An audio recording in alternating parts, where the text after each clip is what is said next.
আজও যদি কোন ব্যক্তি, কোন হিন্দু, কোন নাস্তিক, কোন রাম, কোন বাম ইসকনের নাম দিয়া গৌর গোবিন্দর রূপ দিয়া বাংলার জমিনে অ্যাটাক করে, বাংলার মুসলমানদেরকে অ্যাটাক করে, গৌর গোবিন্দকে হটানোর জন্য আমরা মুসলমান যারা আছি আমাদেরকেও শাহজালালের ভূমিকা পালন করতে হবে।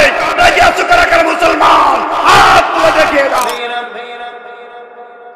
যে আল্লাহ পাক রব্বুল আলামিন আপনাকে আমাকে বলেছেন ফাকিমুস সালাতা ওয়া আতুজ যাকাতা ওয়ারকাউ মা'আ রাকিঈন। জোরে বলুন আল্লাহু আকবার।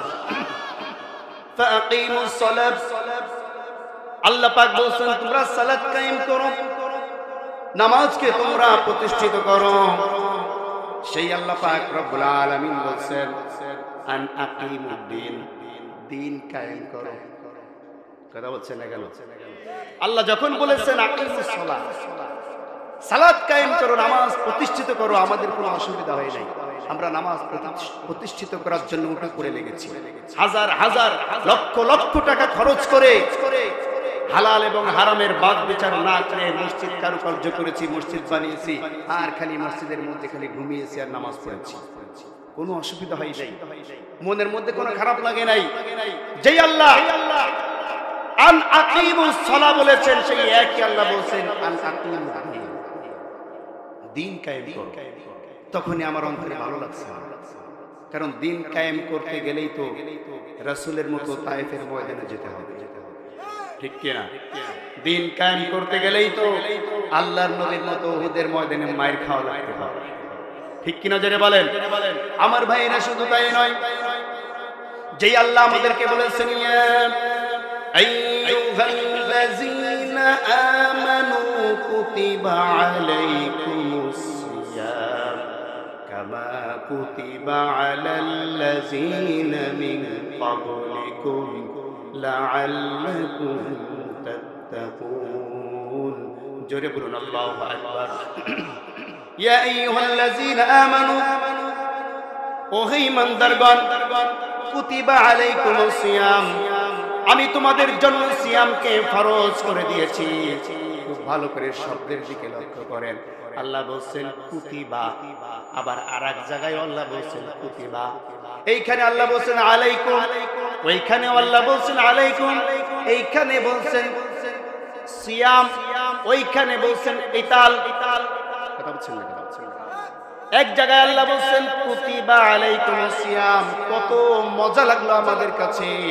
এখনই তো খেজুর খাওয়া যাবে, এখনই তো ছোলা খাওয়া যাবে, এখনই তো পেঁয়াজি খাওয়া যাবে, বেগুনি খাওয়া যাবে, কত মজার মজার ইফতারি করা যাবে। ইফতারির পরে বসে বসে আবারও পেটের ভোজন করা যাবে, তারাবির পরে আবারও খাবার দাবার করা যাবে, ভোরবেলায় উঠে আবারও খাওয়া যাবে। কথা বলছেন না কেন? আমার ভাইরা, কত প্রকার আয়োজন। রমজানের 1 মাস আগে থেকে রমজানের প্রস্তুতি শুরু হয়ে যায় খাওয়া দাওয়া নিয়া। ইবাদতের চাইতে খাওয়া দাওয়ার প্রস্তুতি বেশি গ্রহণ করা হয়। সেই একই আল্লাহ বললেন কুতিবা আলাইকুম আল কিতাল। আল্লাহ পাক তোমাদের জন্য দিন প্রতিষ্ঠিত করার জন্য, ইসলামী আন্দোলন করার জন্য সংগ্রামে লিপ্ত হতে হবে, যুদ্ধের ময়দানে যেতে হবে। তখনই আমার অন্তরের মধ্যে আর ভালো লাগে না, ঠিক কিনা? যদি বলেন রমজানের রোজা রাখতে খুব মজা লাগে, নামাজ পড়তে কোনো অসুবিধা নেই, জিকির করতে কোনো অসুবিধা নেই। যেই আল্লাহ নামাজ ফরজ করেছেন, যেই আল্লাহ রোজা ফরজ করেছেন, সিয়াম ফরজ করেছেন, সেই আল্লাহ ইসলামী আন্দোলনকে ফরজ করেছেন, সেই আল্লাহ কিতালকে ফরজ করেছেন। এখন আল্লাহর একটা ফরজ মানবে, আরেকটা ফরজ মানবে না, তুমি মুসলমানের অন্তর্ভুক্ত থাকবে, ঠিক কিনা? জেনে বলেন আমরা সকলে কি মুসলমান? কারা কারা মুসলমান না হাত উঁচু করেন। একজন পাওয়া গেছে, ও ভুল করে। আল্লাহ পাক খাঁটি ইমানদার মুসলমান হিসেবে কবুল করেন, বলেন আমিন। আমরা সকলে মুসলমান, ঠিক কিনা? আমার ভাইয়েরা খুব ভালো করে বুঝতে হবে, মনিরামপুরের মানুষ ইসলামের জন্য তারা খুবই আল্লাহর পক্ষ থেকে অগ্রগামী হয়ে গিয়েছেন। আমি তাদেরকে আবারও এই বিষয়টা ঝালাই করার জন্য, যাচাই বাছাই করার জন্য আবারও বলছি, আপনি যদি আপনার নামের আগে মুহাম্মদ লাগান, নামের শেষে ইসলাম বা হাসান হোসেন যাই লাগান না কেন, আপনি মুসলমান, আপনি বলতে পারবেন না আমি অমুক দলের আদর্শের সৈনিক। কথা বলছেন না কেন? মুসলমান হিসাবে যদি কেউ পরিচয় দেয় আমি অমুক নেতার আদর্শের সৈনিক, তমুক দলের আদর্শের সৈনিক, এই পরিচয় যখন মুসলমানরা দেয়, আল্লাহ পাক রব্বুল আলামিন বলেন মুসলমান কোন দলের পরিচয় দিতে পারবে না, মুসলমান কোন নেতার পরিচয় দিতে পারবে না।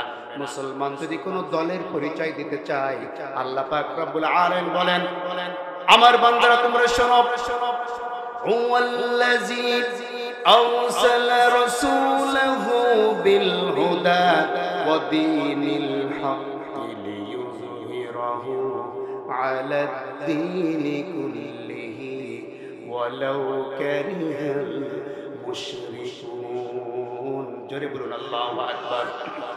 হুয়াল্লাযী আরসালা রাসূলাহু বিল হুদা, তোমাদের নবীকে জনাবে মুহাম্মদ রাসূলুল্লাহ সাল্লাল্লাহু আলাইহি ওয়াসাল্লামকে এই পৃথিবীর বুকে পাঠিয়ে দিয়েছি বিল হুদা ওয়া দীনিল হক, একটা সত্য একনিষ্ঠ জীবন ব্যবস্থা এবং জীবন ধারণ করার জন্য, জীবন পরিচালনা করার জন্য হেদায়েতের কিতাব, এই দুইটা পূর্ণাঙ্গ জিনিস দিয়া আমার রাসূলকে আমি পাঠিয়েছি। উদ্দেশ্য হলো লিইয়ুযহিরাহু আলাদ দীনি কুল্লিহি, পৃথিবীর বুকে যত প্রকার তন্ত্র আছে, যত প্রকার মন্ত্র আছে, যত প্রকার চেতনা আছে, যত প্রকার মতবাদ আছে, যত প্রকার দল আছে, সমস্ত দল বাদ দিয়া, চেতনা বাদ দিয়া, মতবাদ বাদ দিয়া আলাদ দীনি কুল্লিহি, ইসলামকে চিরবিজয়ী করার জন্যই আমি নবী পাঠিয়েছি। সুবহানাল্লাহ। এবার আপনি যদি নিজেকে মুসলমান হিসেবে দাবি করেন, আপনি ইসলাম ছাড়া অন্য কোন দলের অনুসারী, অন্য কোন দলের আদর্শের সৈনিক, এটা আপনি পরিচয় দিতে পারবেন। এই কথা শোনার পরে কি সবাই ভালো লেগেছে? সবাই আনন্দিত হয়েছে? না, আপনার পাশেই এমন ব্যক্তি আছে জুলি পেয়ে শেষ হয়ে যাচ্ছে। ঠিক কিনা জোরে বলেন? আল্লাহ পাক এটা জানেন, এজন্য আল্লাহ বলছেন ভালো করে বুঝবে মুসলমানেরা, ওয়ালাউ কারিহাল মুশরিকুন, যাদের অন্তরের মধ্যে আমি আল্লাহর কথার চেয়ে, আমি আল্লাহর নবীর মুহাব্বতের চেয়ে, আমি আল্লাহর কোরআনের চেয়ে তার দল বড়, তার নেতা বড়, যখন তাকে বলা হবে নেতা ছাড় দিতে হবে, যখন তাকে বলা হবে ইসলাম পালন করতে গেলে দল ছেড়ে দিতে হবে, তখন ইসলাম বাদ দিয়া, কোরআন বাদ দিয়া, আল্লাহর কথা বাদ দিয়া, আল্লাহর রাসূলের কথা বাদ দিয়া দলের মুহাব্বত যার অন্তরে বেশি জন্মিয়ে যাবে, আল্লাহ বলেন ওয়ালাউ কারিহাল মুশরিকুন, সে আর মুসলমান থাকতে পারে না, সে মুশরিক হয়ে যায়। বলে নাউযুবিল্লাহ। এবার আপনি নিজে চিন্তা করেন যে আপনি আসলে মুসলমান নাকি আল্লাহর কথা শোনার পরেও, কোরআনের হক কথা শোনার পরেও অন্তরের মধ্যে নেতার প্রেম উগলে উঠেছে। আল্লাহর কোরআনের কথা শোনার পরেও দলের প্রেম, দলের মহব্বত অন্তরের মধ্যে জেগে উঠেছে। একটু চিন্তা করে নিজেটা নিজে ব্রেন খাটান। যদি দেখেন যে না, ইসলামের চেয়ে আমার দল আমার কাছে বড় মনে হচ্ছে, এখন আপনি মুশরিক থেকে বাইরে হইতে পারেন না, আপনি এখন মুশরিক আছেন।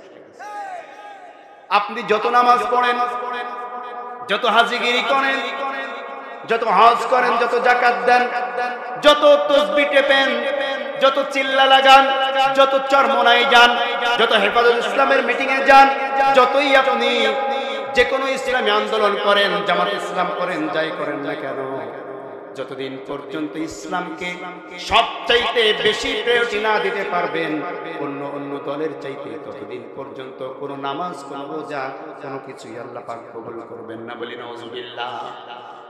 শুধু তাই নয়, কোন নেতাকে আপনি আদর্শ হিসাবে মানতে হলে সেই নেতার চরিত্র হতে হবে রাসূলুল্লাহ চরিত্রের মতো। ঠিক কিনা জোরে বলেন? কোন নেতার আদর্শ মানতে হলে সেই নেতার কাজ হতে হবে রাসূলুল্লাহর কাজের মতো। কোন নেতার আদর্শ মানতে হলে সেই নেতার কথা হতে হবে রাসূলুল্লাহর কথার মতো। এবার বলেন তো, রাসূলুল্লাহর কথার মধ্যে জীবনে কোনোদিন মিথ্যা কথা ছিল নাকি? আমাদের যারা নেতা তারা কি মিথ্যা বলেন? হ্যাঁ, তাহলে মুসলমানদের নেতা একজন মিথ্যুক, এটা হয় কেমন? কথা বলছেন না? কোন মিথ্যুক মুসলমানদের নেতা হতে পারে? এবার বলেন তো আপনার নেতার চরিত্র কি রাসূলের চরিত্রের মতো? আস্তে বলবেন না, রাসূলের চরিত্রের মতো নাকি? আমার ভাইরা শুধু তাই নয়, এজন্য আল্লাহ পাক কোট করে দিয়েছেন, এই পৃথিবীর বুকে কোন ব্যক্তি কাউকে যদি নেতা হিসেবে গ্রহণ করতে হয়, আমি আল্লাহ পাক তাকে অর্ডার করে দিলাম, লাকাদ কানা লাকুম ফি রাসূলিল্লাহি উসওয়াতুন হাসানাহ লিমান কানা ইয়ারজুল্লাহা ওয়াল ইয়াউমাল আখির। জোরে বলুন আল্লাহু আকবার। লাকাদ কানা লাকুম, কেবলমাত্র, শুধুমাত্র, খুব ভালো করে বুঝবেন, আল্লাহ বলেছেন কেবলমাত্র, কেবলমাত্র, তার মানে এটা ছাড়া অন্য কিছুই না। আমরা যদি বলি এই প্যান্ডেলের মধ্যে যারা আছেন কেবলমাত্র তাদেরই দাওয়াত, বলেন তো বাইরে যারা থাকবে তারা কি দাওয়াত পাবে? আল্লাহ রাসূলকে আল্লাহ বলেছেন লাকাদ কানা লাকুম, কেবলমাত্র ফি রাসূলিল্লাহি উসওয়াতুন হাসানাহ, আদর্শ হিসাবে মানতে হলে কেবলমাত্র রাসূলকেই আদর্শ মানতে হবে। আপনি মুসলমান, অথচ আপনি দাবি করছেন অমুক নেতার আপনি আদর্শের সৈনিক, তমুক নেতার আদর্শের সৈনিক। আল্লাহর কসম, নামাজ রোজা কোনো কিছুই আল্লাহ কবুল করবেন না যতদিন পর্যন্ত আল্লাহর রাসূলকে নেতা না মেনে দুনিয়ার কোনো ফাসিক নাস্তিকদেরকে আপনি নেতা হিসেবে গ্রহণ করবেন। কোনো কিছু কবুল হবে না। আল্লাহ বলেছেন, কে বলেছেন? আল্লাহ বলেছেন, ওয়ামাই ইয়াবতাগি গায়রাল ইসলামি দীনান ফালান ইউকবালা মিনহু ওয়া হুয়া ফিল আখিরাতি মিনাল খাসিরিন। জোরে বলুন আল্লাহু আকবার।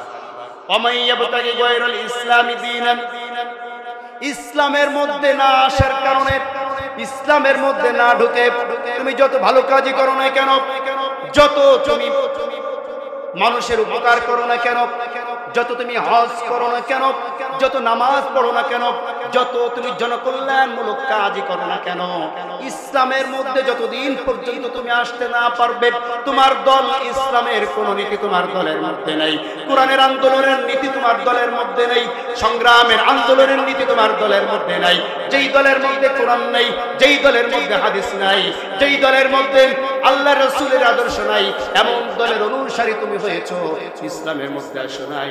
আল্লাহ বলেন ফালাই ইউকবালা মিনহু, ফালাই ইউকবালা মিনহু, ফালাই ইউকবালা মিনহু, তোমার কোনো কিছুই আমি আল্লাহ পাক রব্বুল আলামিন গ্রহণ করব না। বলে নাউযুবিল্লাহ। আপনাকে ইসলামের মধ্যে আসতেই হবে যদি মুসলমান হিসেবে দাবি করেন, ঠিক কিনা? আসতেই হবে, তা যে দলই পছন্দ হোক না কেন, ঠিক কিনা? জোরে বলেন। আপনার যে দল পছন্দ হয়, ইসলামের অনেক দল আছে, ইসলামের আছে, তাবলীগ আছে, চরমনায় আছে, জামাত ইসলাম আছে, হেফাজত ইসলাম আছে, আরো কত কত দল আছে ইসলামের। এই দলগুলো যদি আপনার পছন্দ না হয়, নিজেকে একটা ইসলামী দল বানিয়ে এরপরও ইসলামী দলের মধ্যে থাকবে, তা না হলে আল্লাহ বলেছেন ফালাই ইউকবালা মিনহু, তোর কোনো কিছু আমি কবুল করব না। খারাপ লাগতেছে আপনার, খারাপ লাগতেই পারে, খারাপ লাগলেও কথা বলতেই হবে, ঠিক কিনা? জোরে বলেন। আমার ভাইয়েরা, কেন আমরা রাসূলের আদর্শ মানব? আল্লাহ রাসূলের আদর্শের মধ্যে কি নাই আমাকে বলেন আপনি, কোন জিনিসটা নাই? রাসূলকে যদি আপনি একজন উত্তম পিতা হিসাবে আদর্শ দেখেন, আল্লাহর রাসূল ছিলেন উত্তম পিতাদের জন্য আদর্শ। আল্লাহ রাসূলকে যদি আপনি স্ত্রীর জন্য স্বামীদের আদর্শ হিসাবে দেখেন, আল্লাহ নবী ছিলেন স্বামীদের আদর্শ। আল্লাহ নবীকে যদি আপনি শ্বশুর হিসাবে আদর্শ দেখেন, আল্লাহ নবী ছিলেন শ্বশুরদের আদর্শ। আল্লাহ নবীকে যদি শিশু বাচ্চাদের জন্য আদর্শ হিসাবে দেখেন, আল্লাহ নবী ছিলেন বাচ্চাদের জন্য আদর্শ। আল্লাহ নবীকে যদি ব্যবসায়ী হিসাবে আপনি আদর্শ দেখেন, আল্লাহ নবী ছিলেন ব্যবসায়ীদের জন্য আদর্শ। আল্লাহ নবীকে যদি রাখাল হিসাবে আপনি আদর্শ দেখেন, আল্লাহ নবী ছিলেন রাখালদের জন্য আদর্শ। এমন কোন সেক্টর নয়, এমন কোন স্থান নাই যেখানে আল্লাহর নবীর আদর্শ আপনি খুঁজে পাবেন না, ঠিক কিনা? জোরে বলেন। আমার ভাইয়েরা, আমার বন্ধুগণ, আল্লাহর নবীর আদর্শ কেমন ছিল দেখেন। একজন বাদশা, তিনি মদিনার একজন রাষ্ট্রীয় শাসক, মদিনার রাষ্ট্রীয় ক্ষমতার অধিকারী নবী।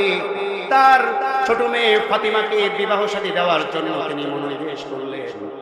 বিবাহ শাদীর প্রস্তাব আসতেছে অনেক ভালো ভালো সাহাবায়ে কেরামদের কাছ থেকে। মা বোনেরা কান খুলে শোনেন, বিবাহ শাদীর প্রস্তাব আসতেছে অনেক ধনাঢ্য ফ্যামিলি থেকে, অনেক বড় বড় সাহাবায়ে কেরাম থেকে, যাদের অনেক অর্থ করি, এমন অনেক ভালো ভালো প্রস্তাব আসার পর আল্লাহ নবীর পছন্দ হয়নি। আল্লাহ নবী বলছেন এখন আমার মনোনীত যে ব্যক্তি, সে ব্যক্তি এখনো প্রস্তাব নিয়ে আসে নাই। সুবহানাল্লাহ পড়েন।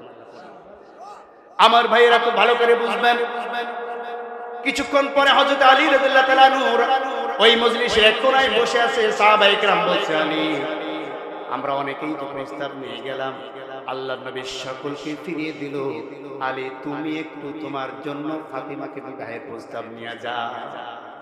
আলী বলছে, পাগলের মাথা খারাপ হয়েছে?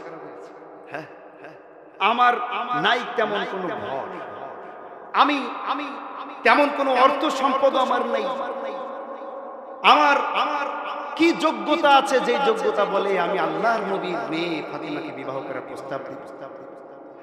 আমার ভাইরা খুব ভালো করে বুঝতে হবে। সাহাবায়ে কেরাম বলেন, আলী একটু গিয়েই তো দেখো, সবাই তো গেল, তুমি তো যাও নাই। হযরত আলী রাদিয়াল্লাহু তাআলা আনহু অনেক পীড়াপিড়ির পরে আল্লাহর নবীর সামনে গিয়ে মাথা নিচু করে দাঁড়িয়ে আছে।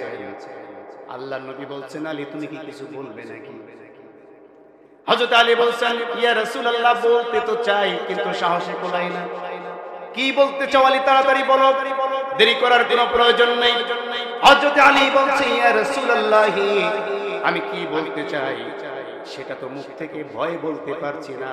রাসূল এবার বলছেন, আমি সহজ করে দিলাম, আলী তুমি কি কোনো প্রস্তাব নিয়ে এসেছো নাকি? সুবহানাল্লাহ পড়ে। হযরত আলী বলছেন, ইয়া রাসূলুল্লাহ তাই একটু এসেছিলাম, যদি অনুমতি দিতেন, যদি আপনি অনুমতি দেন আমার প্রস্তাবটা আমি পেশ করতে চাই। এবার হযরত আলী তার প্রস্তাব যখন পেশ করলেন, আল্লাহর নবী বলছেন, আলী আমার মেয়েকে বিবাহ করবে, মোহরানা আছে নাকি? কি বলছে? বিবাহের জন্য মোহরানা ধার্য করা আছে ফরজ, ঠিক কি না? আর এইটা আদায় করা তো নফল। কথা বলছে দেখেন, আমাদের অধিকাংশ মানুষ আছে বিবাহের মোহরানা ধরার সময় 5 লাখ 10 লাখ 2 লাখ 3 লাখ করে মোহরানা ধরে, আবার বলে আরে লেখ অসুবিধা কি, দিয়া তুলে গিয়েছে না, ঠিক কিনা যদি বলেন? আমার ভাইরা বিয়ের রাতে বউর কাছে মাপ চেয়ে নাই। কারা কারা মাপ চাইছে না? কেউ না, হ্যাঁ, বিয়ের রাতে বউর কাছে মাপ চাই না? মাপ চাই।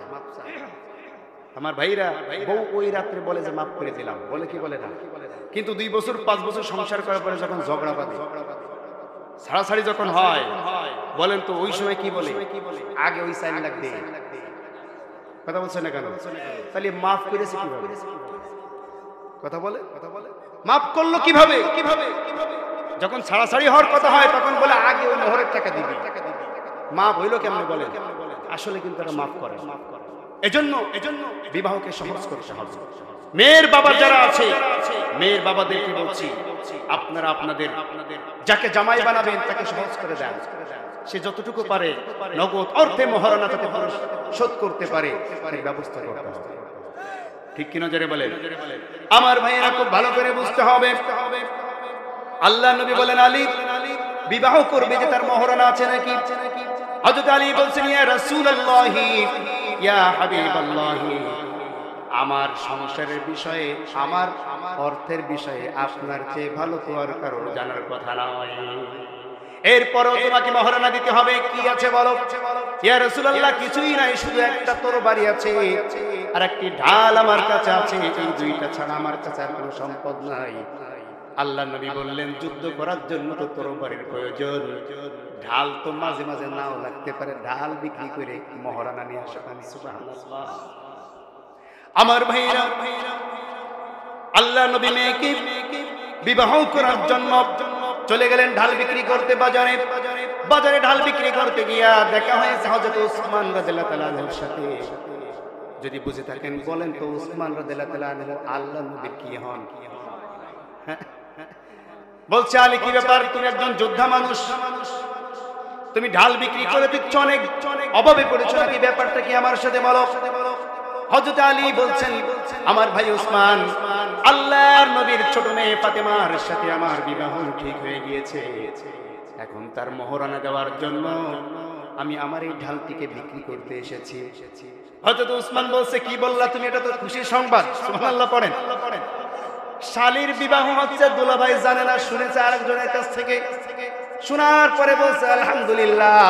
আর আমাদের সমাজের দোলা ভাইরা যদি জানে শালের বিয়ে ঠিক হয়েছে, ও তার বউরে বলবে তোর জন্য আজীবন ওই বাড়ি যাওয়া নিষেধ।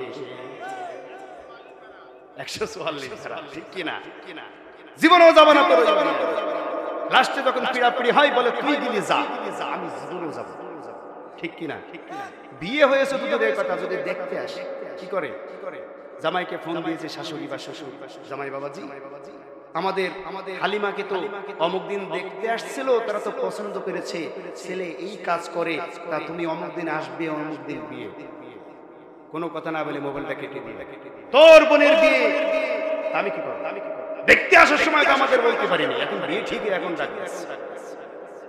কথা বলছেন না? এমন হয় কি হয় না? আমার ভাইয়েরা খুব ভালো করে বুঝবেন। কিন্তু হযরত আলী রাদিয়াল্লাহু তাআলা আনহুর মুখে হযরত উসমান রাদিয়াল্লাহু তাআলা আনহু তিনি যখন শুনলেন তার ছালের সাথে হযরত আলীর বিবাহ হচ্ছে, তিনি খুশিতে বললেন তোমার ঢালটা আমাকে দাও, তোমার ঢালটা আমি উসমান ক্রয় করব। সুবহানাল্লাহ।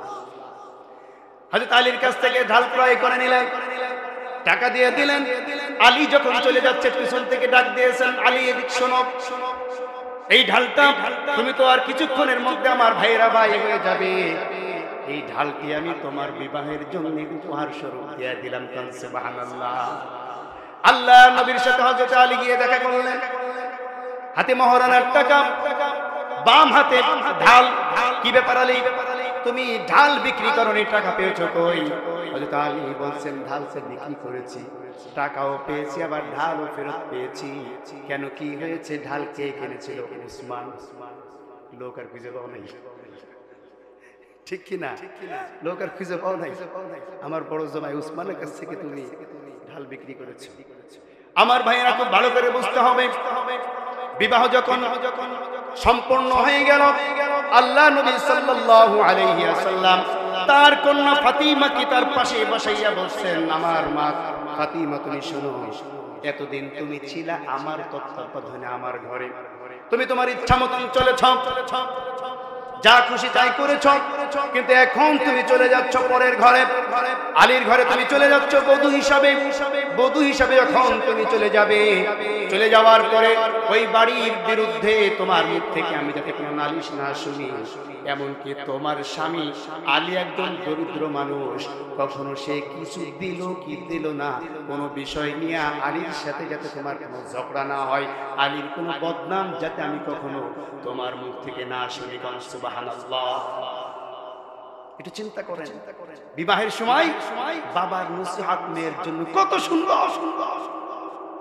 আর আমাদের সমাজে যখন মেয়েদেরকে বিবাহ দেওয়া হয়, 3 দিন পরে যখন মেয়ে আবার বাড়িতে আসে, এলাকার যত মুরব্বী বা যত মহিলারা আছে সব গিয়ে জিজ্ঞেস করে, তোর শাশুড়ি কিরাম, এ তোর ননদ কিরাম, এ তোর ভাবি কিরাম, তো জাল কিরাম ব্যবহার করেছে। কথা বলছেন না কেন? মা এসে কানে কানে বলে, শোনমা, তুই মনে করিস না যে তোরে বিবাহ দিয়ে দিয়েছি, আমাদের বাড়ির দরজা তোর জন্য আজীবন খোলা আছে, কোনো অসুবিধা নাই, তোকে কিন্তু ভাতের অভাবে বিবাহ দেই নাই, কোনো অসুবিধা হলে খেলে 1 মিনিট ফোন দিবি, নিয়ে চলে আসবি। কথা বলছেন না কেন? এজন্য বর্তমান সময়ে এই যে ডিভোর্সের প্রবণতা বেড়ে গিয়েছে, ডিভোর্সের প্রবণতা বাড়ার মূল কারণ, একমাত্র কারণ, সবচাইতে বেশি কারণ হচ্ছে মেয়ের বিষয়ে মেয়ের মা বেশি নাক গলানোর কারণে। ঠিক কিনা? মেয়ে জামাইয়ের মধ্যে মেয়ের মা গিয়ে নাক আছে না নাই? আছে না নাই? শুধু তাই নয়, ফোনে ফোনে কোটনামি বুদ্ধি শেখায় দেয়। এমন শাশুড়ি আছে না নাই? কিছুদিন আগে একজন ফতোয়া জিজ্ঞাসা করতে আসলে, হুজুর আমি তো আমার বউকে একবারে 3 তালাক দিয়েছি, সাথে শাশুড়িরও 100 তালাক দিয়েছি। জিজ্ঞাসা করলাম যে বউর কথা নাই বাদ দিলাম, শাশুড়ির 100 তালাক দিলে তার কারণ কি? তা বলছে রাগ তো ওইটার উপরে বেশি। ঠিক কিনা? এমন হাজারো শাশুড়ি আছে, অনেক মেয়েদের সংসার ভেঙে যায় শুধুমাত্র মায়ের অহংকারের কারণে। ঠিক কিনা? সামান্য খুঁটিনাটি জ্ঞানজাম তো বাদেই, সমাজে বাদে না? একসাথে সংসার করতে গেলে একটু মনোমালিন্য হয়, একটু মনোমালিন্য হয়েছে, মেয়েটা অবুঝ, অল্প বয়স, 16-17 বছরের মেয়ে, কি বা বোঝে, হয়তো বারাক করে বাপের বাড়িতে চলে এসেছে। তুমি মা, তোমার উচিত ছিল, আরে দেখছিস তোর বাবার সংসার আমি কত সুন্দর করে, কত কষ্ট করে করলাম, কত সহ্য করলাম, কত ধৈর্য ধরলাম। মারি বউ হলে এমন একটা কথা একটু শোনা লাগে, বউ হলে সহ্য করা লাগে। মা, আমিও যেমন একজন বউ, তুইও তেমন একজন বউ। মা চলে যা, সংসার কর, শ্বশুরের কথা শোন, শ্বশুরের কথা শোন, স্বামীর কথা শোন, সংসার একদিনে শান্তি পাবে। এমন কথা কোনো মা বলে? এমন কথা কোনো মা বলে? বরঞ্চ ওই জামাই ফোন দিলে ফোনটা রিসিভ পর্যন্ত করে না, মেয়ের ফোনটা নিজের কাছে নিয়ে রেখে দেয়। এমন আছে না নাই? আছে না নাই? জামাই ফোন দিতে যদিও ধরে, তোমার এনে বলেছি আমার মেয়ে তোমার সাথে দেবো না, আমার কাছে ফোন দিয়েছো কেন? কথা বলছেন না? এমন হয় কি হয় না? শেষমেশ ছাড়াছাড়ি যখন হয়ে যায়, ছাড়াছাড়ি হয়ে যাওয়ার পরে বেশি দিন যাওয়া লাগে না, 2 থেকে 3 মাসের মধ্যেই এই মেয়ের সাথে ওই মার দা কুমড়া সম্পর্ক তৈরি হয়েছে। তখন আফসোস করে আর বলে, আমার এই মার কারণে আমার সংসারটা ভেঙেছে। ঠিক কিনা জোরে বলেন? আমার ভাইরা খুব ভালো করে বুঝতে হবে, আল্লাহর নবী সাল্লাল্লাহু আলাইহি ওয়াসাল্লাম তার মেয়েকে বলছে, আলীর বিরুদ্ধে তোমার কাছে আমি যেন কখনো কোনো অভিযোগ না শুনি। এই কথা বলার পরে মেয়েকে যখন বিদায় করে দিলেন, হঠাৎ একদিন আল্লাহর নবী জোহরের নামাজের পরে হযরতে ফাতিমার ঘরের মধ্যে প্রবেশ করলেন। প্রবেশ করার পরে তিনি দেখলেন আম্মাজান ফাতিমা তিনি বসে বসে সালাত আদায় করছে। আল্লাহ নবী সাল্লাল্লাহু আলাইহি ওয়াসাল্লাম নামাজ শেষ করার পরে জিজ্ঞাসা করলো, ফাতিমা তুমি তো একজন যুবতী মানুষ, তুমি তো সুস্থ মানুষ, কিন্তু তুমি বসে কেন নামাজ আদায় করলে আমাকে বলতে হবে। আল্লাহ নবীর মেয়ে ফাতিমা বলছেন, বাবাজান আপনি আমাকে বলেছিলেন যে আমার কোনো কথার মাধ্যমে, আমার কোনো কাজের মাধ্যমে আমি যেন আমার স্বামী আলীর বদনাম না করি। ও আমার সম্মানিত পিতা, আপনি শোনেন, আমি যে জামাটা গায়ে দিয়েছি, যে কাপড়টা আমি গায়ে দিয়েছি, আপনার জামাই আমাকে যে কাপড়টা দিয়েছে অনেক দিন বয়স হওয়ার কারণে এই কাপড়ের পেছন থেকে একটু ছিদ্র হয়ে গিয়েছে। আমি যদি দাঁড়িয়ে নামাজ পড়ি, আপনার সামনে আমার এই কাপড়ের ছিদ্রটা প্রকাশ পেয়ে যাবে, আর আমার স্বামীর বদনাম হবে। কারণে আমি আমার স্বামীর বদনাম যাতে না হয়, আপনি যাতে ছিদ্র কাপড়টা দেখতে না পান, এই কারণে আমি বসে বসে সালাত আদায় করেছি। সুবহানাল্লাহ। আমাদের বউরা তো সব এরকম, হ্যাঁ, স্বামীর দোষ ঢাকে, হ্যাঁ, বরং আরো পানের থেকে চুন খুশলি, হ্যালো আব্বা, তাতে ইস্যু। কথা বলছেন না? আমার ভাইরা, আমার বন্ধুগণ, খুব ভালো করে বুঝতে হবে। এই জন্য এই যে সামাজিকতা, এটা মেনটেন করতে হলে এর মধ্যে রাসূলুল্লাহ চরিত্র আপনাকে আমাকে খুঁজতে হবে। আল্লাহ নবী তার স্ত্রীদের সাথে কেমন আচরণ করেছেন সেটা আপনাকে আমাকে বুঝতে হবে। এটা বলে আমি আমার মূল আলোচনায় যাব। আলোচনা কিন্তু এখনো শুরু হয় নাই, কিছুক্ষণ চলবে, থাকবেন তো ইনশাআল্লাহ? খুব সুন্দর মানুষ আপনারা, বলে আলহামদুলিল্লাহ। কতক্ষণ থাকবেন? নামাজ কালামের দরকার নেই। যাই হোক, আমি আপনাদের কাছ থেকে বেশি সময় নেব না, হয়তো বা আধা ঘন্টা থেকে 45 মিনিট সময় নেব।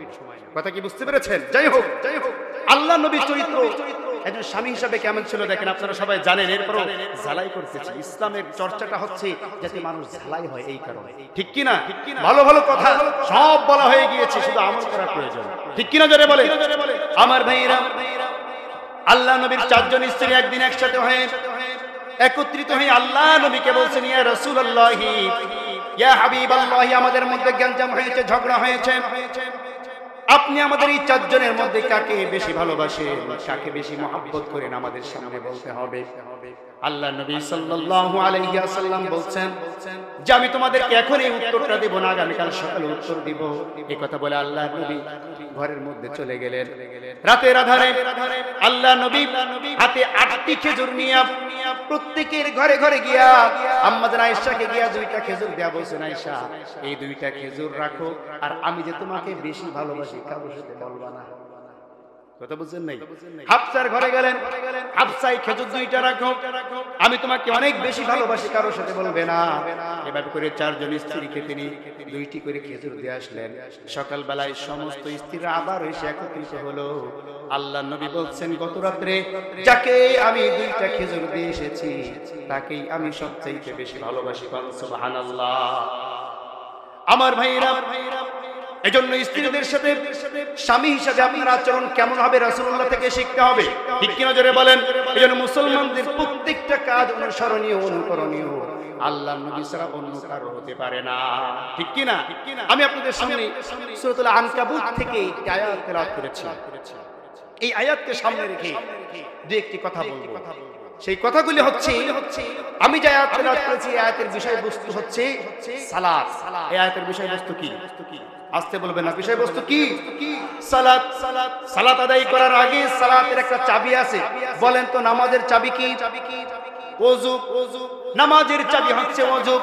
আল্লাহ পাক রব্বুল আলামিন নামাজের কথা বলার আগে বলছেন, ইয়া আইয়ুহাল্লাযীনা আমানু ইযা কুমতুম ইলাস সালাতি ফাগসিলু ওয়ুজুহাকুম وأيديكم إلى المرافق وامسحوا برؤوسكم وأرجلكم إلى الكعبين جرب لنا الله أكبر يا أيها الذين آمنوا وهي من درقون ইযা কুমতুম ইলা সালাত, যখন তোমাদের সামনে নামাজের সময় চলে আসবে, নামাজের ওয়াক্ত যখন হয়ে যাবে, নামাজের জন্য তোমরা যখন মনোনিবেশ করবে, ফাগসিলু ওয়ুজুহাকুম, তখন তোমরা ওযু করবে। ওযুর ফরজ কয়টা?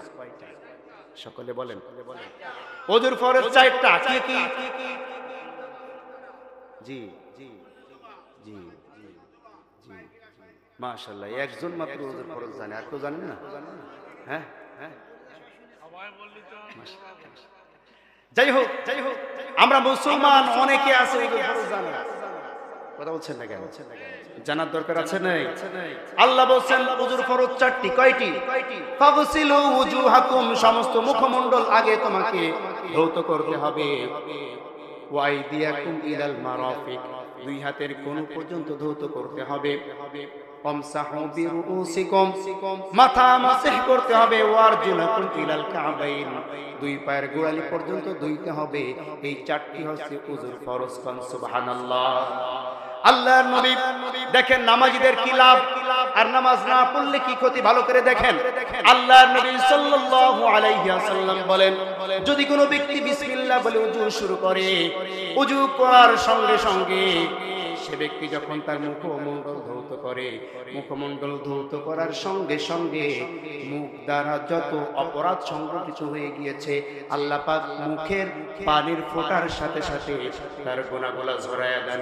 সুবহানাল্লাহ। আমার ভাইরা, আমার বন্ধুগণ, এই মুখের দিকে একটু তাকিয়ে দেখেন। এই মুখের মধ্যে চক্ষু আছে, আছে না নাই? এই মুখের মধ্যে জিহ্বা আছে, আছে না নাই? 2টা ঠোঁট আছে, 2টা কান আছে। আমার ভাইরা খুব ভালো করে বুঝবেন, মানুষ চোখের দ্বারাও অপরাধ করে, করে কি করে না? মানুষ মুখের দ্বারাও অপরাধ করে, করে কি করে না? মানুষ কানের দ্বারাও অপরাধ করে। খুব ভালো করে বুঝতে হবে।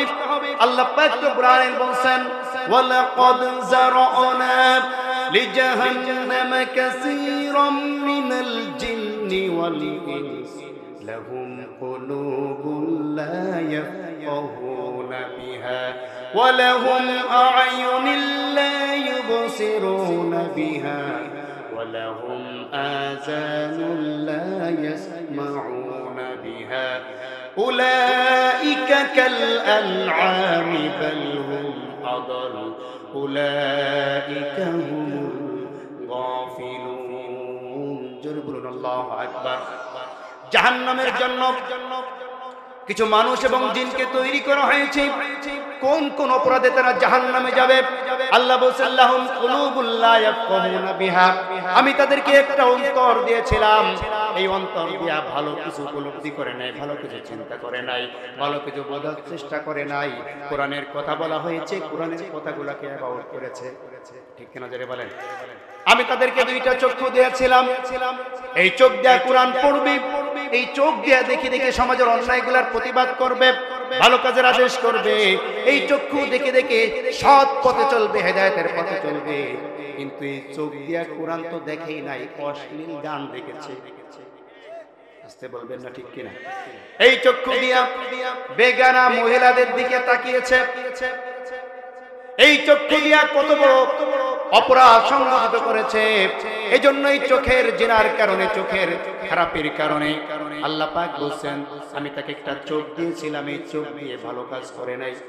ওয়ালাহুম আযানুন, দুইটা কান আমি তাকে দিয়েছিলাম, এই দুইটা কান দিয়ে সে আযান শুনবে, আযান শোনার সঙ্গে সঙ্গে মসজিদে চলে যাবে।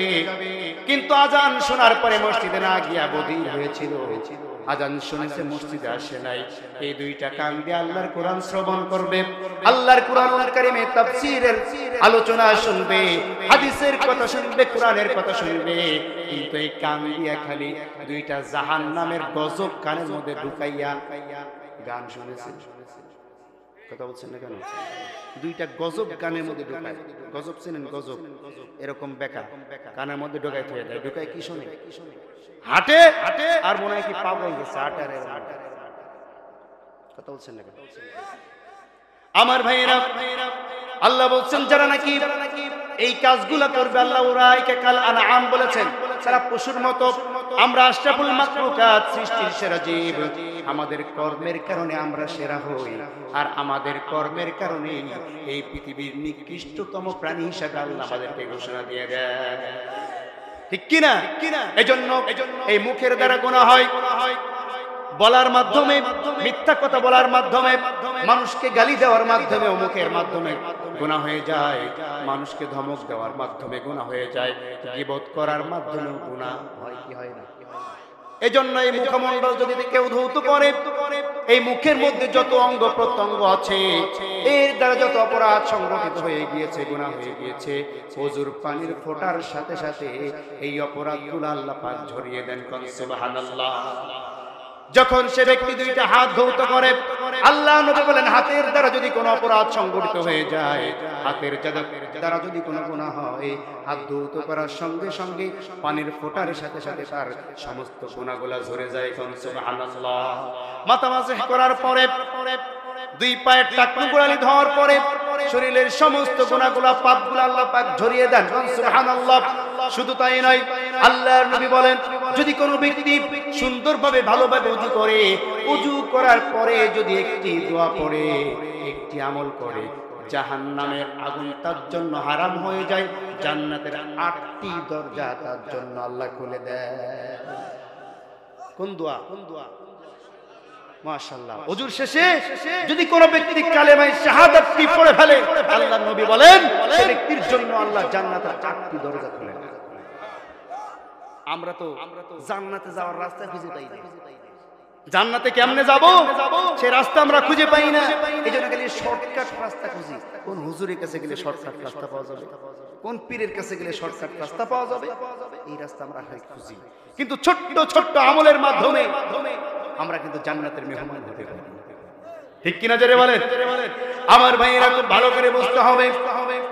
ওযু শেষ হয়ে গেল, এবার মসজিদ থেকে যদি কোনো ব্যক্তি আযানের আওয়াজ শুনতে পায়, আল্লাহর নবী সাল্লাল্লাহু আলাইহি ওয়াসাল্লাম বলেন যখন মুয়াজ্জিন আযান দিবে, মুয়াজ্জিন বলছে আল্লাহু আকবার, আল্লাহু আকবার, তুমিও বলবে আল্লাহু আকবার, আল্লাহু আকবার। মুয়াজ্জিন বলবে আশহাদু আল্লা ইলাহা ইল্লাল্লাহ, তুমিও বলবে আশহাদু আল্লা ইলাহা ইল্লাল্লাহ। মুয়াজ্জিন বলবে আশহাদু আন্না মুহাম্মাদুর রাসূলুল্লাহ, তুমিও বলবে আশহাদু আন্না মুহাম্মাদুর রাসূলুল্লাহ। মুয়াজ্জিন বলবে হাইয়া আলাস সালাহ, তুমি বলবে হাইয়া আলাস সালাহ। মুয়াজ্জিন বলবে হাইয়া আলাল ফালাহ, তুমিও বলবে হাইয়া আলাল ফালাহ। অথবা হাইয়া আলাস সালাহ, হাইয়া আলাল ফালাহর সময় লা হাওলা ওয়ালা কুওয়াতা ইল্লা বিল্লাহ, মুয়াজ্জিন বলবে আল্লাহু আকবার, আল্লাহু আকবার, তুমি বলবে আল্লাহু আকবার, আল্লাহু আকবার। মুয়াজ্জিন বলবে লা ইলাহা ইল্লাল্লাহ, তুমি বলবে লা ইলাহা ইল্লাল্লাহ। আল্লাহর নবী বলেন বলার সঙ্গে সঙ্গে দাখালাল জান্নাহ, দাখালাল জান্নাহ, দাখালাল জান্নাহ। বলেন আল্লাহু আকবার। যদি আপনি আযান শুনে আযানের জবাবটা দেন, আজানের জবাব দেওয়ার সাথে সাথে আল্লাহ নবী বলেন এই ব্যক্তিকে আল্লাহ পাক রব্বুল আলামিন জান্নাতের মেহমান হিসেবে কবুল করে নেন। সুবহানাল্লাহ। আমরা তো জান্নাত খুঁজে পাই না, জান্নাত খুঁজতে শাহজালালের দরবারে যায়। কথা বলছেন না কেন? শাহপরানের মাজারে যায়, আল্লাহকে বাদ দিয়ে আল্লাহকে সেজদা দেয় না, কচ্ছপের পায়ে সেজদা দেয়। আল্লাহকে সেজদা দেয় না, কুমিরের পায়ে গিয়ে সেজদা দেয়। আল্লাহ বলছেন আরে বেকুব, তুই আমি আল্লাহকে সেজদা না দেওয়ার কারণে তোর এই মাথাটাকে আমি কুমিরে পাইনি। ঠিক আছে, ঠিক কি না? মরা পীর, ল্যাংটা পীর, হাজা বাবা, গাজা বাবা, ল্যাংটা বাবা, কত রকম বাবা যা আছে আমাদের বাংলাদেশে, বাবাদের কাছে গিয়ে যারা ধর্ণা দেয়, আল্লাহর কসম এরা মুসলমান নামধারী মুশরিক। ঠিক কিনা জোরে বলেন? আমার ভাইরা, আল্লাহ নবী বলেন আজানের জবাব দেওয়ার পরে যদি কোনো ব্যক্তি আমার জন্য এই দোয়াটি পড়ে, আল্লাহুম্মা রাব্বা হাযিহি দাওয়াতিত তাম্মা والصلاة القائمة آت محمدا الوسيلة والفضيلة وابعثه مقاما محمودا الذي وعدته। যদি কোনো ব্যক্তি, যদি কোনো বান্দা আমার জন্য এই ওসিলার দোয়াটা করে, আমি মুহাম্মদ তার জন্য সুপারিশ করা ওয়াজিব হয়ে যায়। আল্লাহ নবী সুপারিশ পাবেন কেন? আমরা তো জানি না, আমরা তো পীরের সুপারিশ নিয়ে ব্যস্ত। কথা বলছেন না কেন?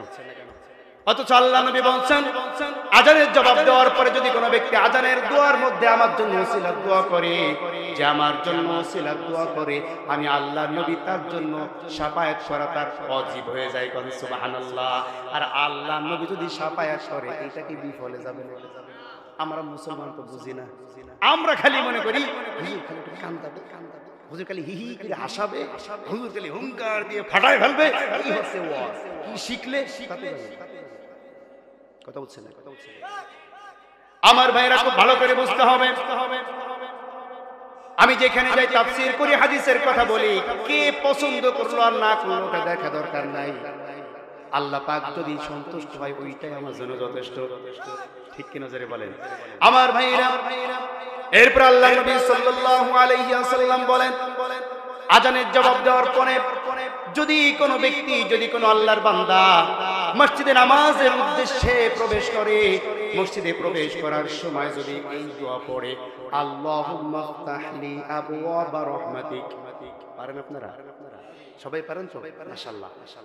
মসজিদে প্রবেশ করার সময় তো বাম পা দিয়ে প্রবেশ করতে হয়। কোন পা দিয়া? আমরা কোন পা দিয়ে ঢুকি জানি না, কোন পা দিয়ে ঢুকলাম।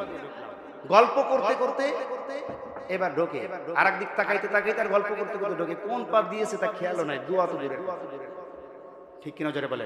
এমন হয় কি হয় না? আর যত গল্প সব মনে পড়ে মসজিদে আসে। কথা বলছেন না?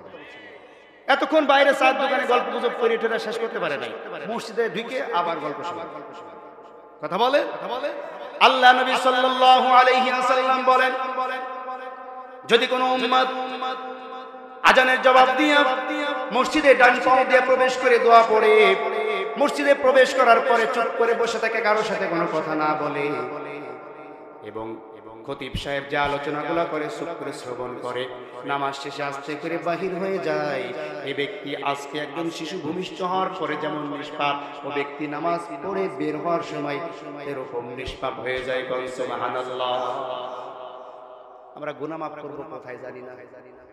আস্তে বলছেন কেন? কেমনে গুনাহ মাফ হয় আপনি জানেন না? আরে মিয়া, নামাজ পড়লেই তো গুনাহ মাফ হয়ে যায় বলে আলহামদুলিল্লাহ, আর নামাজ না পড়লে এই সওয়াবের অধিকারী আপনি হবেন, এই লাভ কি আপনি পাবেন? তাহলে নামাজির জন্য উপকার নাকি বেনামাজির জন্য উপকার? নামাজের জন্য উপকার। খুব ভালো করে বুঝবেন।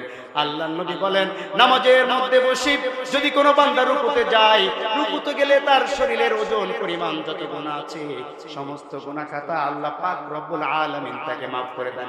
সুবহানাল্লাহ। আর আপনি যতবার মসজিদে যাবেন ততবার আল্লাহর ঘরের মেহমান হয়ে যাবেন। সুবহানাল্লাহ বললেন না? আপনার আমার বাড়ি যদি কোনো ব্যক্তি মেহমান হিসেবে আসে, তাহলে আপনারা কি করি? আমরা কি করি? তাকে আপ্যায়ন করি না? তাকে সাধ্যমতো আপ্যায়ন করি। আল্লাহ সুবহানাহু ওয়া তাআলা মসজিদের মধ্যে যারা প্রবেশ করবে, আল্লাহ নবী বলেছেন সে ব্যক্তি আল্লাহর মেহমান হয়ে যাবে। তা আপনারা মসজিদে যাওয়ার পরে কোনোদিন কি আল্লাহর তরফ থেকে কোনো কিছু খেয়েছেন, পেয়েছেন? তাহলে এটা কিন্তু আমাদের পাওনা। এটা আমাদের কি পাওনা।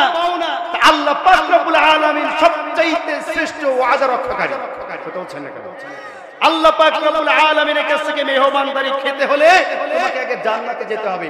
আল্লাহ যেহেতু ওয়াদা করেছেন মসজিদে আসো, তুমি আমার ঘরে মেহমান হয়েছো, আমি তোমাকে মেহমানদারি করাবো। আল্লাহর কসম, মসজিদে আপনি গিয়েছেন, আল্লাহর ঘরে মেহমান হয়েছেন, এই মেহমানদারি আপনার আল্লাহর কাছে পাওনা আছে, অবশ্যই এটা আপনি পাবেন। তার কথার জবাব দিয়ে বলে মাজ্জাদানি আবদি, সুবহানাল্লাহ। ওই বান্দার সাথে আল্লাহ কথা বলে, আরে আমরা যদি বাংলাদেশের কেউ রাজা হয়, কেউ যদি এমপি হয়, মন্ত্রী হয়, তার সাথে 1 মিনিট যদি একটু ফোনে মাঝে মাঝে আসতো, 1 মিনিটের একটা কল আসতো না, কদিন আগে দেখতেন 1 মিনিটের ফোন আসতো, হ্যালো হ্যালো আমি শেখ হাসিনা বলছি। কথা বলছেন না কেন? একজন আমার পাশে একদিন দাঁড়িয়ে, হ্যাঁ জি জি ম্যাডাম, হ্যাঁ বলেন বলেন ম্যাডাম, জি ম্যাডাম। আরে সে কি আনন্দ, কি ব্যাপারে লোকটি আমার কাছে কেন? একটু পরে দেখে যে কল কেটে গেছে। আরে শেখ হাসিনা আমারে ফোন দিছিল রে, ফোনটা কেটে গিয়েছে, কেটে গেল লাইন। সে যে কি আফসোস করছে তার হিসেব নাই।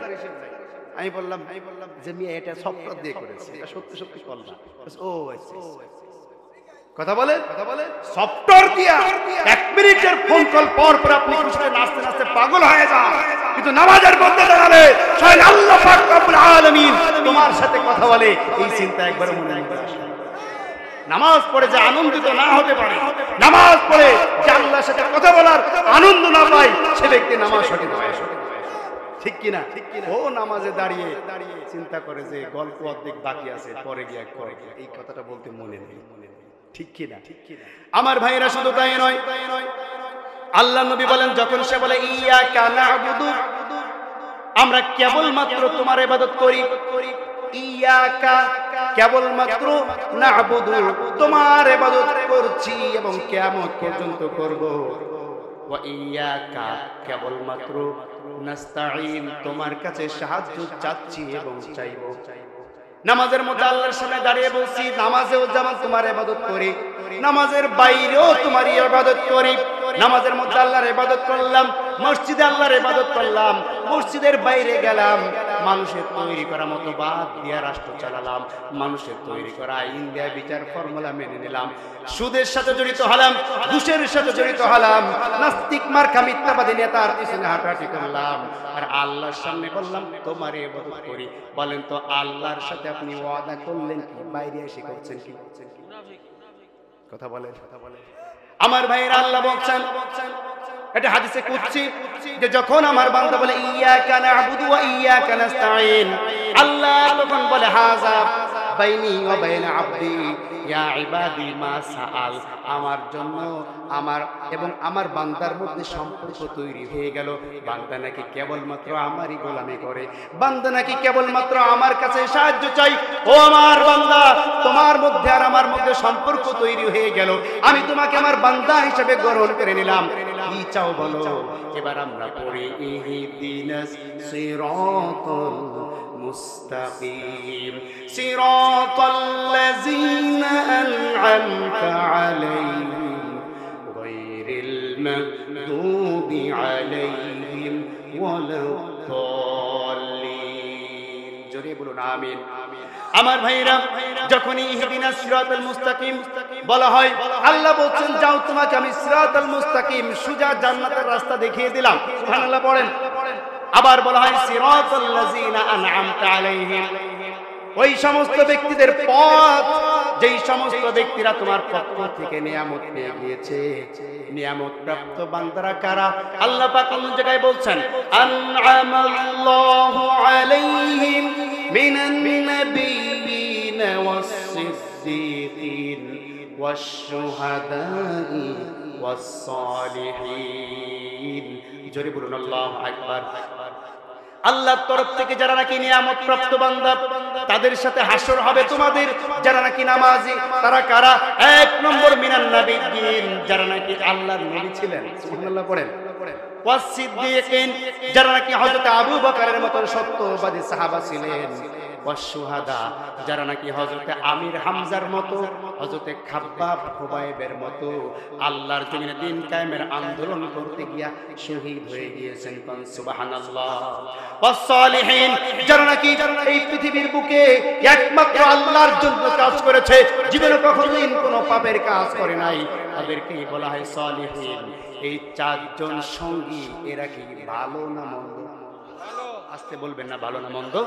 এমন সঙ্গী যদি কেউ পায় সে কি আনন্দিত হবে নাকি অখুশি? খুশি হবে না অখুশি হবে? আল্লাহ নিজেই বলছেন এই চার ধরনের সঙ্গী যারা পেয়ে যাবে, ওয়া হাসুনা উলাইকা রাফিকা। জোরে বলুন আল্লাহু আকবার। এত সুন্দর বন্ধু পাওয়া তার জন্য সৌভাগ্যের ব্যাপার, যারা নাকি নামাজ পড়ার কারণে, আল্লাহর জমিনে দ্বীন কায়েমের আন্দোলনের করার কারণে, আল্লাহর হুকুম পালন করার কারণে নবীদের সঙ্গী হয়েছে, শহীদদের সঙ্গী হয়েছে, সিদ্দিকিনদের সঙ্গী হয়েছে, আর নেককার বান্দাদের সঙ্গী হয়ে গিয়েছে। সুবহানাল্লাহ। পাশাপাশি আল্লাহর নবী বলেন যারা নাকি নামাজ না পড়বে, ইচ্ছাকৃতভাবেই যদি কোনো ব্যক্তি নামাজ ছেড়ে দেয়, এ ব্যক্তির হাসর হবে ফেরাউন, নমরুদ, হামান, কারুনদের সাথে। বলি নাউজুবিল্লাহ। এবার বলেন তো এই সঙ্গীগুলা কত উত্তম, আর এই পরে যে সঙ্গীর কথা বলা হলো এরা তো খুব ভালো জায়গায় থাকবে, আনন্দে থাকবে।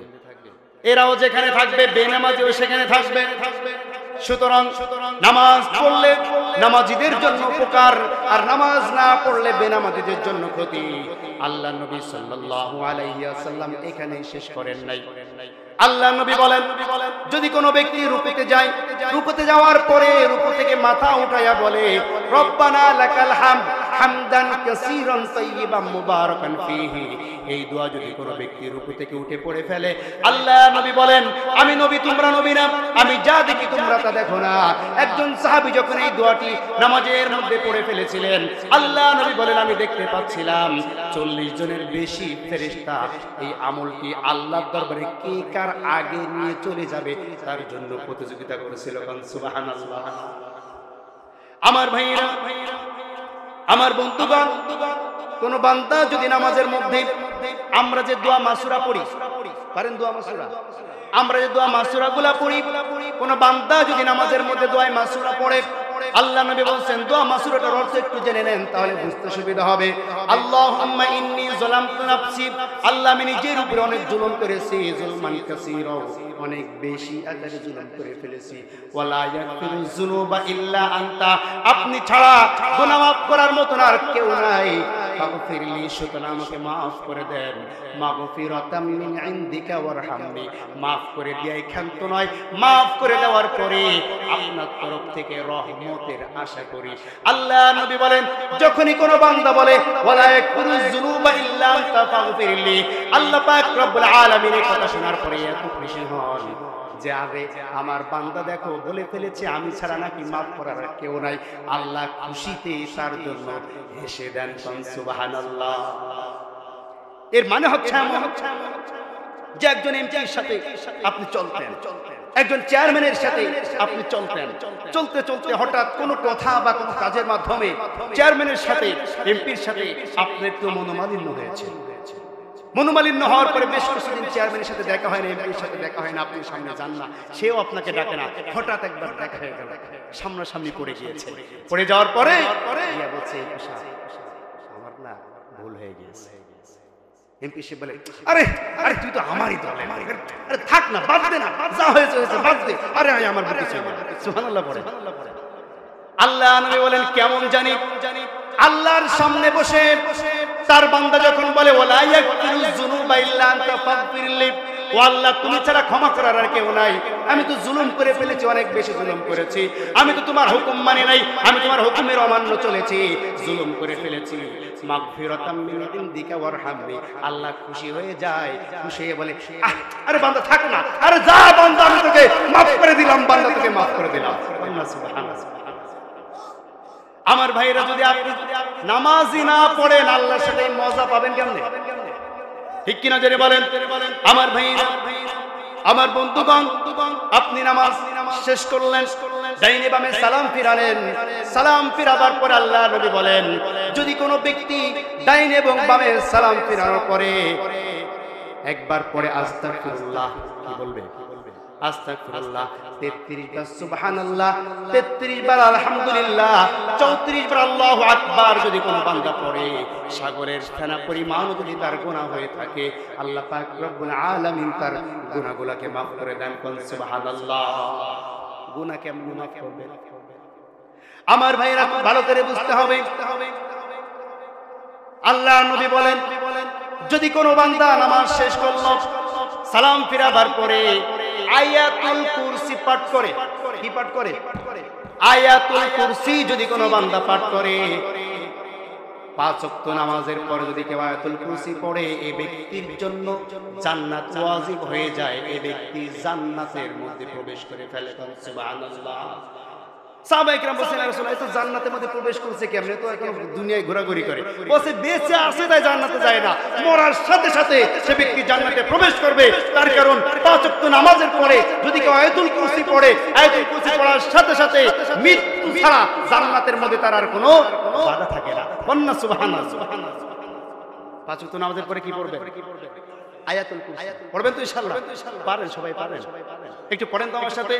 আল্লাহু লা ইলাহা ইল্লা হুয়াল হাইয়ুল কাইয়্যুম লা তাখুযুহু সিনাতুন ওয়া লা নাওম লাহু মা ফিস সামাওয়াতি ওয়া মা ফিল আরদ মান যাল্লাযী يشفع عنده إلا بإذنه يعلم ما بين أيديهم وما خلفهم ولا يحيطون بشيء من علمه إلا بما شاء وسع كرسيه السماوات والأرض ولا يؤوده حفظهما وهو العلي العظيم জোরে বলুন আল্লাহু আকবার। আমার ভাইরা, আয়াতুল কুরসি পবিত্র কুরআনুল কারীমের সবচাইতে শ্রেষ্ঠ আয়াত। সুবহানাল্লাহ পড়েন।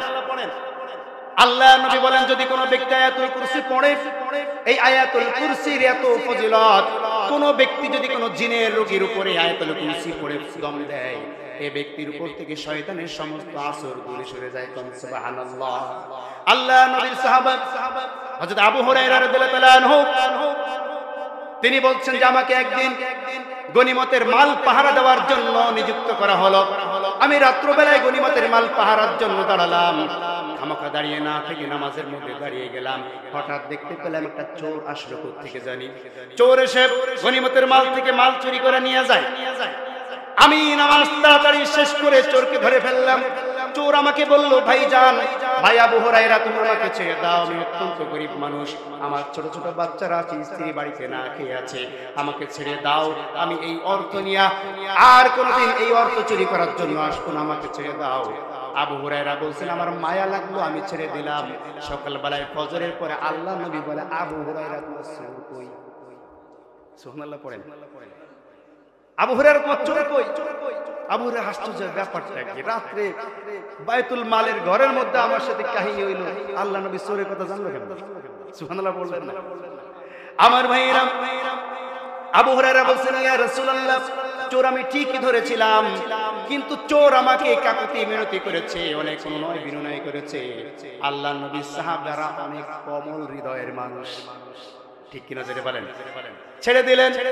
আল্লাহ নবী বলেন, আবু হুরায়রা, আগামীকাল এই চোর আবার আসবে। আবু হুরায়রা পরের দিন আবার নামাজে দাঁড়িয়েছেন, ঠিক ওই চোর আবার চলে এসেছে। আসার পরে আবু হুরায়রা আবারও নামাজ তাড়াতাড়ি শেষ করে চোরকে ধরে ফেলেছে। চোর আগের দিনের চাইতে এদিন আরো বেশি কাকুতি মিনতি শুরু করে দিল, কান্নাকাটি শুরু করে দিল। আবু হুরায়রার মায়া হলো, আবারও ছেড়ে দিলেন। পরের দিন সকালে আবারও আল্লাহ নবী বলছেন, আবু হুরায়রা চোর কই? আবু হুরায়রা বলছেন, ইয়া রাসূলুল্লাহ, চোর ঠিকই ধরেছিলাম, আগের দিনের চাইতে আরো বেশি কাকুতি মিনতি করেছে, আমার মায়া লেগেছে, ছেড়ে দিয়েছি। আল্লাহ নবী বলে, আবারও আসবে। কি বলছেন? আবারও আসবে। এবার আবু হুরায়রা খুব রাগান্বিত অবস্থায় নামাজে দাঁড়িয়েছেন। দাঁড়াবার পরে দেখছেন ঠিকই চোর আবার এসেছে।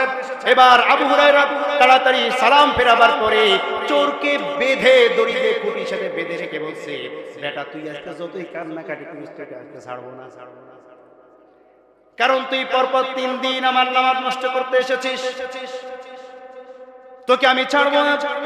এবার ওই চোর বলছে, আবু হুরায়রা ছেড়ে দাও, যদি তুমি আমাকে ছেড়ে দাও তোমাকে আমি একটা জিনিস শেখাবো। বলে বেটা চোর আবার কয় কি? হ্যাঁ আসছে চুরি করতে হলে নাকি আমাকে শিখাবে? কি শিখাবি বল?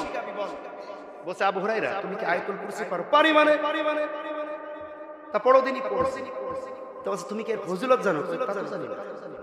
তুমি যদি আমাকে ছেড়ে দাও আমি তোমাকে আয়াতুল কুরসির ফজিলত শিক্ষা দেব। সুবহানাল্লাহ। সাহাবায়ে কেরাম ছিলেন ইলমের পাগল, ঠিক কি না? তলাবুল ইলম যাকে বলা হয় তার নমুনা ছিলেন সাহাবায়ে কেরাম। তলাবুল ইলমি ফরিদাতুন আলা কুল্লি মুসলিমিন ওয়া মুসলিমা। তলাবুল ইলমি অর্থাৎ দ্বীনের ইলম অন্বেষণ করা, খুঁজে বেড়ানো। দ্বীনের ইলম খুঁজতে হবে, ইলম আপনার কাছে আসবে না। কিন্তু আমরা কপাল পোড়া মুসলমান, দ্বীনের ইলম বাড়ির কাছে চলে এসেছে, বাড়ির পাশে দ্বীনের ইলমের কথা হয় আর উনি হয় দোকানে গল্প করে, না হয় সাত দোকানে আড্ডাবাজি করে, তা না হয় বাড়ি বসে টিভি দেখে। কথা বলছেন না কেন? আবার মুসলমান আল্লাহর নবীর উম্মত, ঠিক কিনা? আমার ভাইয়েরা দ্বীনের ইলম তলব করা প্রত্যেক মুসলমানের উপর ফরজ। সাহাবায়ে কেরামদের মধ্যে এই ইলম অন্বেষণ করার আকুতি ছিল। এই কারণে যখনই বলেছে আয়াতুল কুরসির ফজিলত আমি তোমাকে শিখিয়ে দিব, এবার আবু হুরায়রা বলছেন ঠিক আছে যদি শিখিয়ে দাও অবশ্যই ছেড়ে দিব। তুমি মনে রাখবে আমি আল্লাহর নবী সাহাবা, আমার ওয়াদা ভঙ্গ হয় না। কিন্তু তুমি চোরকে বিশ্বাস নাই, আগে ছাড়বো না, শিখাবে তারপরে ছাড়বো। সুবহানাল্লাহ। আগে শিখাও তারপরে ছাড়ো। তুমি চোর, এমনি তো চুরি করে খাও, ছেড়ে দেওয়ার পরে যদি দৌড় দাও না শিখে তোমার পামু কই, ঠিক কি না? আমার ভাইরা এবার আবু হুরায়রা কে বলছে, শোনো আবু হুরায়রা, এই যে আয়াতুল কুরসি এটা যদি কোনো ব্যক্তি, কোনো বান্দা, কোন নবীর উম্মত সকাল বেলায় ভোর বেলায় আয়াতুল কুরসি পড়ে, সারা দিন কোন জিন কোন শয়তান তার কোনো ক্ষতি করতে পারবে না। সুবহানাল্লাহ। কোন বান্দা যদি মাগরিবের পর অর্থাৎ সন্ধ্যার সময় আয়াতুল কুরসি পড়ে ফেলে, কোন জিন কোন শয়তান সারা রাত তার কোনো ক্ষতি করতে পারবে না। সুবহানাল্লাহ। এই কথা শোনার সঙ্গে সঙ্গে ওই চোরকে আবু হুরায়রা ছেড়ে দিলেন। ছেড়ে দেওয়ার পর আল্লাহর নবী পরের দিন বলছে, আবু হুরায়রা চোর কই? আবু হুরায়রা বলছেন, ইয়া রাসূলুল্লাহ এই কাহিনী ঘটেছে, চোর তো আমাকে আয়াতুল কুরসির ফজিলত শিখিয়েছে। সুবহানাল্লাহ। আল্লাহ নবী বলছেন চোর তোমাকে যে ফজিলত শিখিয়েছে এটা সত্য, যদিও সে মিথ্যাবাদী। এই যে আয়াতুল কুরসির ফজিলত, এটা আসলেই ফজিলত হয়েছে, এটা হাদিস হয়েছে কখন? আল্লাহর নবী যখন সমর্থন করেছেন, ঠিক কি না? আমার ভাইরা, আল্লাহ নবী বলেছেন, আবু হুরায়রা তুমি কি জানো না এই 3 দিন তুমি কার সাথে কথা বলেছো? আবু হুরায়রা বলছে তা তো জানি না। আল্লাহ নবী বলছেন ওটা ছিল মিস্টার ইবলিস। ইবলিসের কাজ হচ্ছে মানুষ যখন নামাজে দাঁড়ায় তখন তার নামাজ কেমনে নষ্ট করা চায়, ওইটাই হচ্ছে তার মূল উদ্দেশ্য, ঠিক কিনা জোরে বলেন? আমরা যখন নামাজে দাঁড়িয়ে খেয়াল করে দেখবেন, আমার বয়স মনে করেন যে 40 বা 50, আপনার বয়স মনে করেন 70 বা 80 বছর বয়স, নামাজে দাঁড়িয়েছেন, 10 বছরের একটা চুরির ঘটনা আপনার মনে পড়ে গিয়েছে। 10 বছর বয়সে কার কাছে আম চুরি করতে গিয়েছিলেন, ওই কথা মনে পড়ে মনে মনে হাসি লাগে। কথা বলছেন না কেন? এমন হয় কি হয় না? যা কখনো মনে পড়ে না তা মনে পড়ে নামাজের মধ্যে। তার কারণ কি? এগুলো শয়তান মনে করিয়ে আপনার নামাজের একাগ্রতা নষ্ট করার চেষ্টা করে, ঠিক কিনা জোরে বলেন? এজন্য প্রত্যেক নামাজের পরে আয়াতুল কুরসি, সকাল সন্ধ্যা আয়াতুল কুরসি পাঠ করবেন তো ইনশাআল্লাহ। আমার ভাইরা, এবার আমি আমার মূল আয়াত তেলাওয়াতকৃত আয়াতের সংক্ষিপ্ত অর্থ করে আমার আলোচনা শেষ করতে চাই। আল্লাহ পাক রব্বুল আলামিন বলেন, কুল্লু মা أوحي إليك من الكتاب وأقم الصلاة إن الصلاة تنهى عن الفحشاء والمنكر। জোরে বলুন আল্লাহু আকবার। উলামায়ে কেরাম আছেন এখানে, সবে আমার চাইতে অনেক বেশি জ্ঞানী, বিচক্ষণ। আমার ভাইরা খুব ভালো করে একটু বোঝার চেষ্টা করেন, আয়াতের দিকে লক্ষ্য করেন। আল্লাহ পাক আল্লাহর নবীকে ডাক দেয়া বলছেন, নবী শেষে একটা কথা আমি বলেছি, ইন্নাস সালাতা তানহা আনিল ফাহশাই ওয়াল মুনকার, নিশ্চয়ই নামাজ মানুষকে বেহায়া বেহায়াপনা অশ্লীলতা অন্যায় কাজ থেকে ফিরিয়ে রাখবে, ঠিক কি না? কিন্তু আমাদের সমাজে অনেক নামাজি আছে, নামাজও পড়ে সুদও খায়। অনেক নামাজি আছে, নামাজ পড়ে জিনাও করে, নামাজ পড়ে বউকে পর্দায় রাখে না, মেয়েদেরকে পর্দায় রাখে না, নামাজ পড়ে হারাম উপার্জন করে, নামাজ পড়ে অন্যায় ছাড়তে পারে না। আমার ভাইরা তাহলে বলেন তো, আল্লাহর কথা সত্য নাকি অসত্য? 100 বলেন, 100% সত্য। কিন্তু কেন আমাদের নামাজি অথচ অন্যায় ছাড়তে পারে না? তার মূল কথা হচ্ছে আয়াতের প্রথমে একটু বোঝার চেষ্টা করেন। আল্লাহর নবী বলেন, উতলু মা উহিয়া ইলাইকা মিনাল কিতাব। আল্লাহ তার নবীকে ডাক দেয়া বলেন, নবী উতলু মা উহিয়া ইলাইকা, তোমার উপরে যেই ওহী নাজিল হয়, যেই কিতাব নাজিল হয়েছে, এই কিতাব থেকে আগে মানুষকে তুমি তেলাওয়াত করে শোনাও।